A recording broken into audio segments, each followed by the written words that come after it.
IPC Sunday School Association Maharashtra online Sunday School classes for class 5.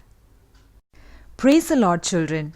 Today we will learn lesson 20 about John the Baptist, a continuation of what we studied in last class. Before going to the lesson, please read the Bible passages mentioned in this slide from the Gospel of John, Mark, and Matthew so as to get a better understanding of what we are going to learn today. Also study the memory verse, John chapter 1 verse 6 and 7. There was a man sent from God whose name was John. This man came for a witness, to bear witness of the light, that all through him might believe.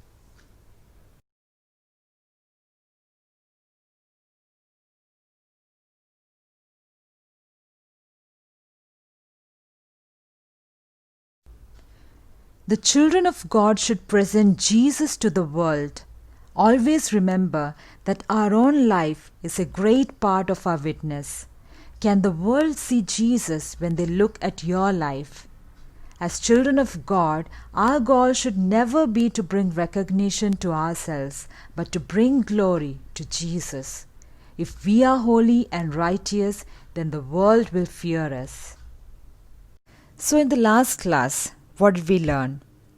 We learned about the miraculous birth of John the Baptist. He was born to aged Jewish parents who were of a priestly family. We studied about his simple life in the wilderness. We also learned about his preaching and baptism in the previous class. In today's class, we will learn more about the victorious ministry of John the Baptist. John the Baptist was the man who first presented Jesus to the world. John's life on earth was more than just baptizing. John was sent by God to prepare the way for Jesus as his forerunner. From birth, John was kept on the Nazirite vow. Nazirite vow is taken by those who have dedicated their lives completely to God. The Hebrew word Nazir means to be separated. The vow of the Nazirite was to express one's desire to draw close to God and to separate oneself from the comforts and pleasures of this world. The most important thing that we can learn from John the Baptist's life is humility, or the quality of being humble.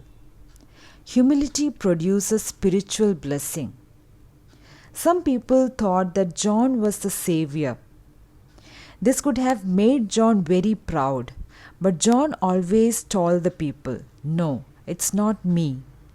John said that Christ who comes after him is greater than him, and he is not even worthy to untie his sandals. He also said that Jesus will baptize them in the Holy Spirit and in fire.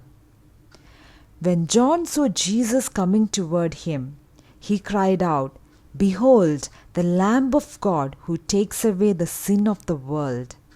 This is how John introduces Jesus. John is able to do this because he knows who he is, not the Messiah, but the forerunner of the Messiah.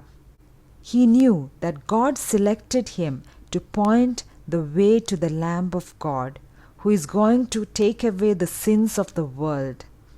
John knew that he is the beloved child of God, created in the image and likeness of Almighty God.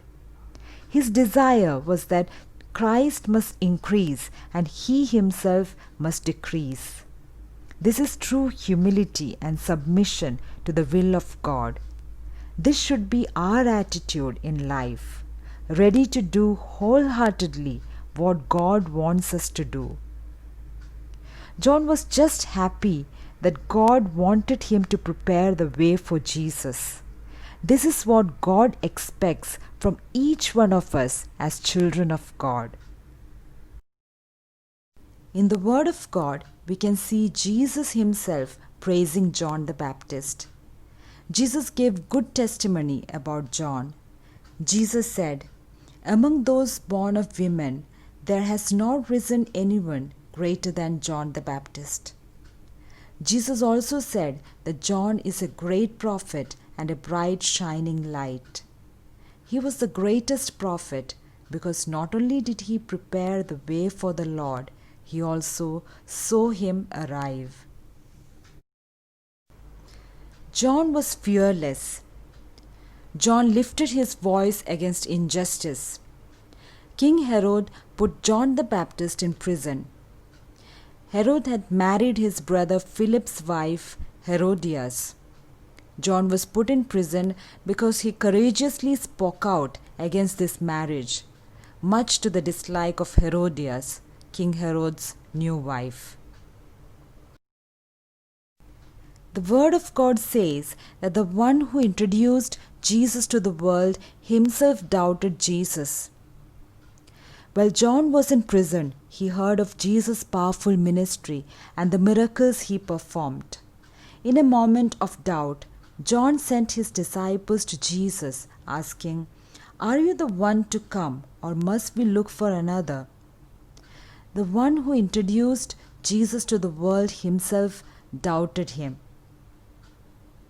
But John did a right thing. Instead of asking here and there, John sent his disciples directly to Jesus. When we, the children of God, hear something about someone, it is always right to go and ask them directly and clear the matter. We should never indulge in gossip or believe in rumors. We can also see that Jesus never rebuked John.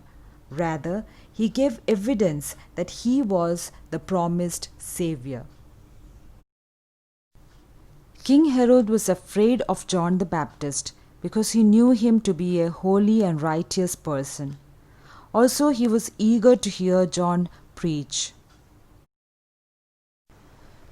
Now let us learn about the sad end to the life of such a faithful man.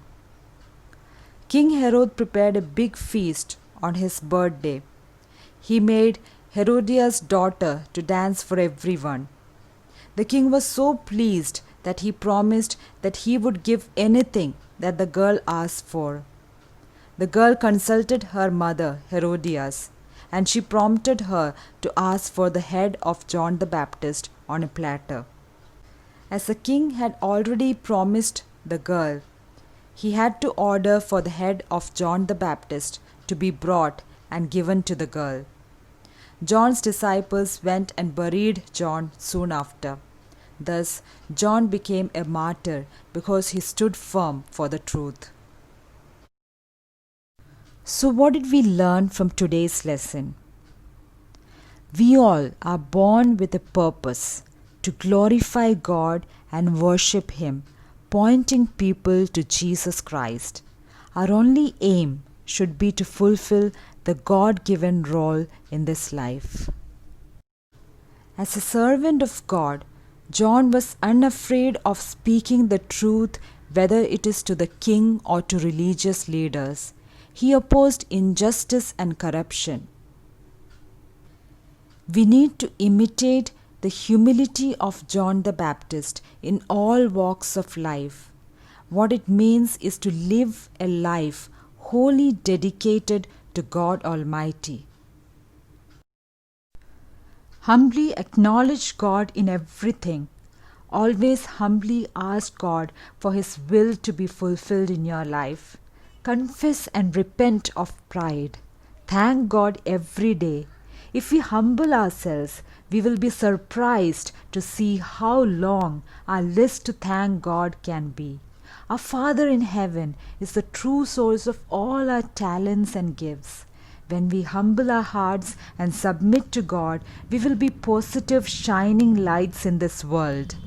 God promises to reward those who are humble and do not crave the recognition and praises of others. Stop seeking attention of people and consider others first. Children, turn your eyes to God. Obey Him completely. Trust Him completely. Admit that we are nothing, we have nothing, and we deserve nothing. Do nothing out of selfish ambition, and do not think highly of oneself. Rather, in humility, value others above yourself. Humility wins God's heart. It brings God's favor and blessings. John lived his life to introduce Jesus Christ to others. He was focused on the mission God had given him. This should be our approach in Christian life. As John was entrusted with a unique ministry, we too are called to share the good news to this lost world. We can follow John's example of faithful and obedient trust in God as we live and proclaim the truth in every circumstance that we are in. May God bless you all. Thank you.